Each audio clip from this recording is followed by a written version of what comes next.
지난주 대통령 주재 1차 토론회에 이어서 오늘은 총리 주재 2차 토론회가 열리죠. 부동산 대토론회 이야기입니다. 요컨대 쟁점은 크게 세 가지로 요약됩니다. 보유세 인상의 기준, 장특공제로 대표되는 1주택자에 대한 혜택, 차별화는 어떻게 할 것인가, 그리고 공급입니다. 그런데 저는 여기에 가장 중요한 한 가지가 빠져 있다고 생각합니다. 집값 잡겠다는 대책의 청구서를 지금 무주택 세입자가 먼저 받고 있다는 건데요. 오늘 중점적으로 다뤄보도록 하겠습니다. 저와 함께 하신 두 분 소개합니다. 김인만 부동산 경제요즘연구소장, 이광수 국민일보 기자. 어서 오십시오. 안녕하세요. 안녕하세요. 네, 먼저 첫 번째 키워드부터 만나보시죠. 네, 첫 번째 키워드는 보유세 기준은 거래세와 맞바꿀까입니다. 이번 토론회에서 최대 쟁점은 보유세였는데요. 이 보유세를 얼마나 올릴지, 어떤 차등을 둘지가 관건인데, 지난 토론회 때 이형일 기획재정부 1차관이 사전 의견 수렴 결과를 보고하면서 초고가 주택 기준으로는 30억 원 이상에서 50억 원 이상까지 다양한 의견이 제시됐다라고 말했습니다. 그런데 실제 토론회 당일 유튜브 생중계로 된 댓글을 제가 좀 봤더니 10억에서 20억 원 의견도 만만치 않았다라고 하는데, 이에 대해서는 어떻게 보세요? 네, 제가 먼저 해볼까요? 네. 뭐 지금 보유세가 진짜 뭐길래 진짜 시장에서 어떤 역할을 하고 있는지 좀 생각을 해보면 좋을 것 같은데요. 저는 뭐 이게 워낙 많은 분들이 얘기했기 때문에 제 그냥 논리대로 말씀을 좀 들어보고자 하면은, 이제 저는 이제 이걸 주차 요금에 좀 비유하고 싶은데, 주차 요금이 싸면 차를 안 뺍니다. 근데 주차 요금을 올리면 이제 차가 빠질 텐데 여기에 전제 조건이 있어야 되는데요. 빠져나갈 다른 주차장이 있어야 된다는 것이죠.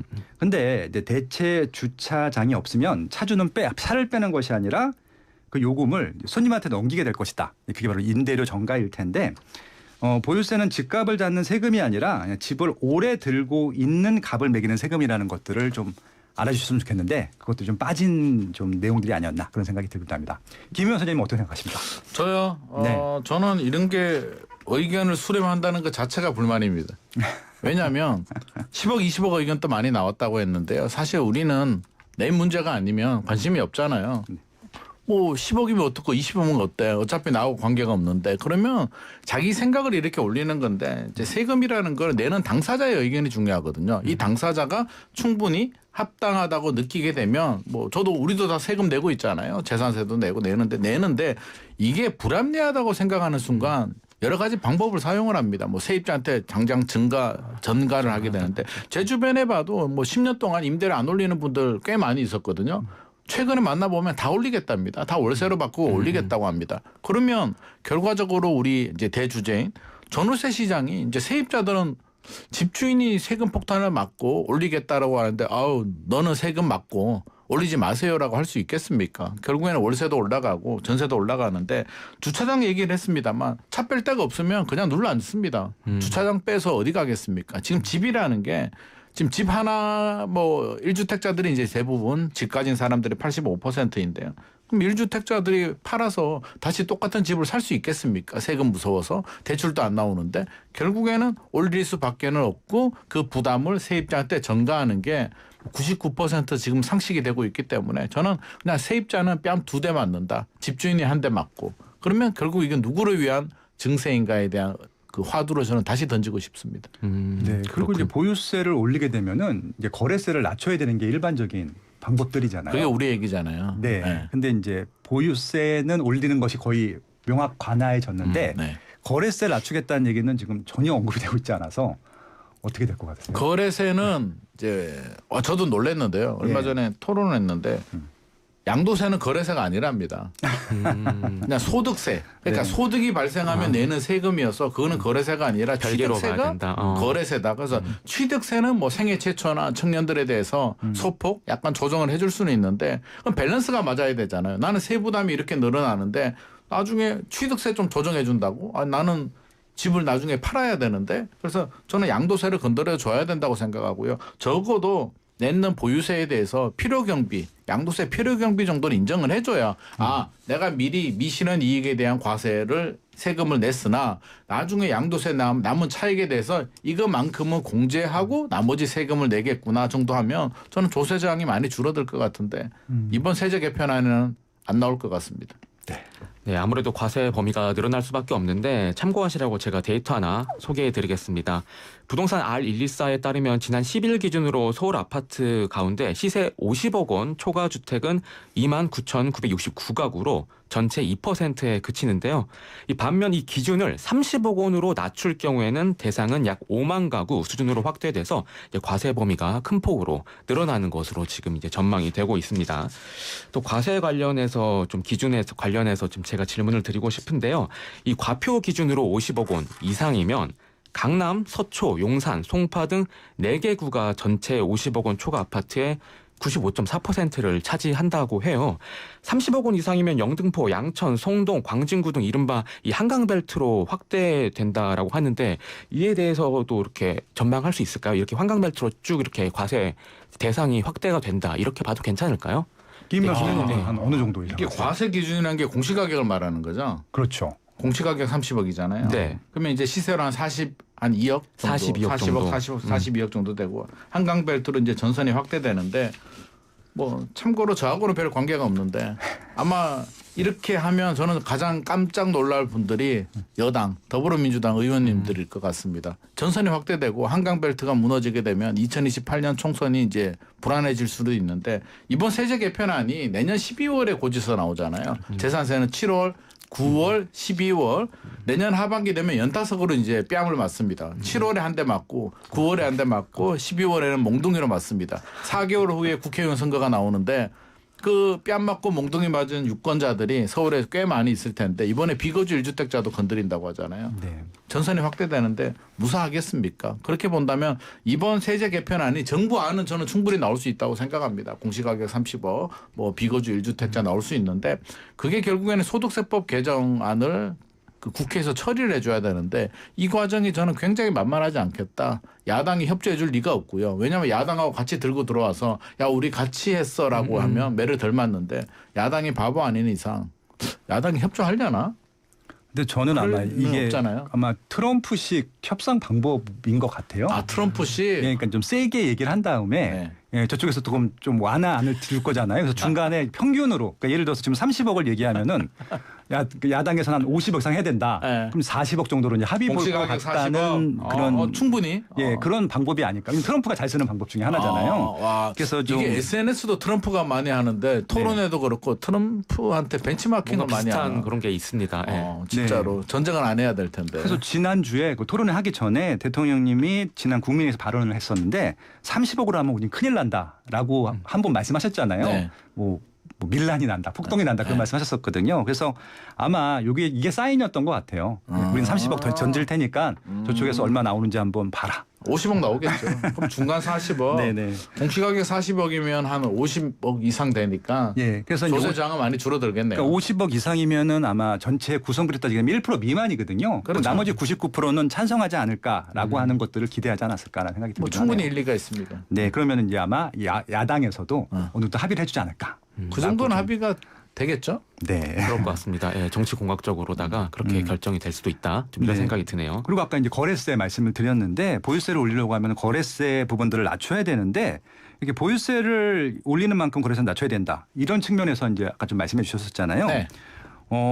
만약에 이제 이 보유세가 올라가게 됐을 경우에 그리고 거래세를 낮췄을 경우에 정부가 그렇게 할 것 같으세요? 어떻게 생각하십니까? 안 할 것 같아가지고 저는 그래서 제가 이 질문도 네. 드린 거잖아요. 대토론회 때 대통령한테 질문 드린 게 이 부분이잖아요. 네. 우리나라가 OECD 대비 뭐 실효세율이 낮다라고 하는데 실효세율이 낮은 건 낮긴 낮죠. 낮은 건 사실 재산세가 낮잖아요. 지방에 뭐 1억 2억 아파트 가진 분들 몇만 원 안 냅니다. 세금 거의 안 냅니다. 그럼 자동차세보다 오히려 더 낮아요. 2억 아파트가 5천만 원 자동차 세보다도 낮습니다. 세금이. 그러면 굉장히 낮기 때문에 평균이 낮은 거여서 전체적인 재산세를 올려줘야 되는데 그게 쉽지 않은 부분이고요. 그럼 밸런스를 맞춰야 되는데 답은 저는 그거라고 봅니다. 당사자들 1주택을 가지고 있든 다주택을 가지고 있든 뭔가 보유세가 부담스러운 분들은 이제 팔고 싶은 마음이 들 때 어느 정도의 양도세 조건이면 내가 쉽게 던지겠는가. 네. 인데 지금 중과세 82.5%, 3주택, 2주택자는 71.5%는 제가 한 100명한테 물어봤는데도 던진다는 사람은 한 명도 보지 못했거든요. 안 되고. 그러면 기본 세율이 45%, 지방세 하면 한 50% 되는데 이 가격도 사실 부담스럽잖아요. 내가 평생에 일군 집 하나인데 이 양도세를 이렇게 낸다? 이건 또 용납이 안 되기 때문에 저는 합당하게 내릴 수 있는, 팔 수 있는 조건에 충족되면 많은 분들이 던질 것 같아서 제가 뭐 지방으로 가는 분들이나 임대료를 안 올리는 분들이나 금융계좌에 넣던지 여러 가지 조건을 만들어서 저는 양도세는 내려야 된다고 생각합니다. 단 보유세를 올리면 양도세를 내려야 되고요. 보유세를 지금 수준으로 유지할 것 같으면 양도세도 그대로 가도 되겠죠. 보유세를 지금 선진국 대비 3배 정도 낮다라고 대통령께서 지금 아주 화두를 던지셨단 말이죠. 네. 3배 정도 올리실 것 같아요. 3배. 네. 그러니까 3배가 올리려면 자, 예를 들어서 지금 우리가 초고가 얘기를 하고 있잖아요. 네. 50억. 50억 구간을 더 올린다고 해서 3배가 올라갈 것 같습니까? 저는 안 올라간다고 생각합니다. 3배가 올리려면 이제 재산세를 올려야 되거든요. 그럼 재산세를 5만 원 내던 사람한테 20만 원 내라고 하면 내릴 수는 있겠죠. 기분 안 좋겠죠. 그래서 정치적으로 본다면 전국에 있는 분들을 대상으로 조세 저항을 불러일으킬 수 있는 3배를 올린다. 재산세를 3배 올린다고 생각해 보면 저는 정치인들이 과연 이런 결정을 할 수 있을까? 그럼에도 불구하고 저는 재산세는 올려야 된다고 생각합니다. 선진국 대비 너무 낮으니까 초고가가 문제가 아니라 사실은 초저가 부분이 너무 낮은 게 문제니까 올려야 될 건 올려야죠.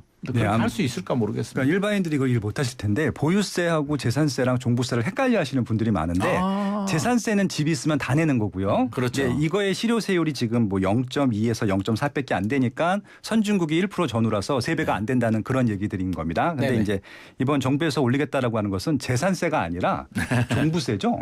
그렇죠. 공시가격 1세대 1주택에는 12억 네. 그리고 1세대 1주택이 아니면 9억까지 넘어가는 집에 대해서 이제 세금을 내는데 세제 개편한 내용이 나와봐야 되지만 우리 집 하나 가지고 있으면 12억까지는 이제 공제를 해줬잖아요. 네. 공시가격 12억 넘어가는 집만 대상이 되는데 이번 안에 아마 유력하게 나올 것으로 우리가 예상을 하고 있는 게 비거주 1주택.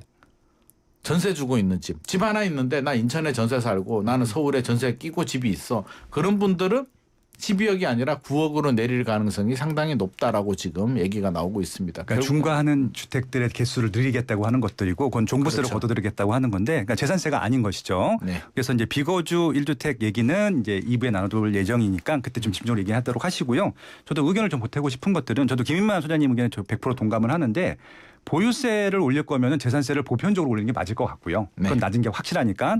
근데 지금 올리겠다라고 하는 것은 정말 그 좀 보유세 부분들이잖아요. 네, 보유세, 종부세. 근데 종부세는 우리나라가 제일 높죠. 그리고 다른 나라는 없죠, 아예. 없죠. 예, 근데 1% 정도 전후로 올리겠다고 하는데 우리는 5%까지도 종부세를 내는 사람들이 있거든요. 그러니까 이제 그 얘기는 빼놓는 거죠. 몇 프로라는 얘기를 안 하거든요. 최고 세율이 5%죠. 예, 그러니까 재산세가 선진국 대비 3분의 1이라는 얘기만 하고 그러니까 종부세는 전 세계에서 거의 유일하게 내고 있고 그 세율이 5%까지 된다는 것을 얘기 안 하고 있기 때문에 이런 팩트는 정말 얘기해 주면서 설득하는 게 맞지 않을까. 물론 생각이 들기도 5% 하네요. 내는 분들은 이제 공시가격 과세 표준이 94억이니까 그렇습니다. 그래서 네. 아마 아이유나 지드래곤은 5% 정도는 내지 않을까. 애국자입니다. 네네. 네, 우리가 많이 좋아하는 이유가 애국자기 때문입니다. 네, 그러네요. 네, 알겠습니다. 저 이거 김학렬 소장님의 의견도 듣고 싶은데 이게 집값 안정화시키는 것도 중요하지만 이 세입자 분들의 이제 부담 이런 문제도 좀 논의가 잘 안 되는 것 같다 이런 생각이 드는데요. 아까 김인만 소장님께서는 이제 보유세 늘리면은 세입자로 좀 전가될 수 있다, 세입자 부담으로 늘어날 수 있다, 뭐 이렇게 말씀하셨는데 김학렬 소장님께서는 이 부분에 대해서 동의하십니까? 어떻게 보세요? 제가 아까 이제 그 주차장 얘기를 했잖아요. 네. 결국은 주차 요금이 다 비싸면은 그냥 낼 수밖에 없잖아요. 그러니까 좀 싼 주차장이 있어야 글로 가는데 결국은 주차비를 높게 내주게 되면 그것들을 전가할 수밖에 없는 부분들이고 집값이 올라가는 것들, 그러니까 집값이 올라간 주택들이 보통 이제 보유세가 높기 때문에 집값이 올라가면 임차료도 올라가는 것들이거든요. 네. 그러니까 어떤 형태든지 간에 임차인들한테는 전개가 될 수밖에 없어요. 근데 제가 이제 가장 안타깝게 생각하는 게 바로 이 부분일 텐데 임차인들의 임차 가격이 낮아지려면 임차 물건이 많아야 되거든요. 근데 이건 계속 임차인들을 그러니까 이제 다주택이라든지 비거주 1주택이라든지 이런 것들을 줄이는 부분들이고 또 토지거래가 구역이 거기서 거래가 되면 될수록 임차 물건들은 줄어들 수밖에 없기 때문에 가뜩이나 임차료가 올라갈 수밖에 없는 상황에서 지금 이런 세법들 강화가 되기 때문에 임차인들, 세입자들의 전세 말고 아마 월세가 대부분 될 텐데 네. 월세 아마 가격은 점점 올라갈 수밖에 없다라고 하는 것이 그냥 부산 전문가로서 할 수밖에 없는 겁니다. 네. 일단 1부는 이만큼 하고요. 제가 이제 본격적으로 얘기 나오고 싶은 것들이 2부인데 좀 얘기가 길어질 것 같으니까 2부에서 좀 더 얘기를 내놔보도록 하시죠. 1부는 여기서 마무리하고 잠깐 쉬었다가 2부로 다시 돌아오도록 하겠습니다.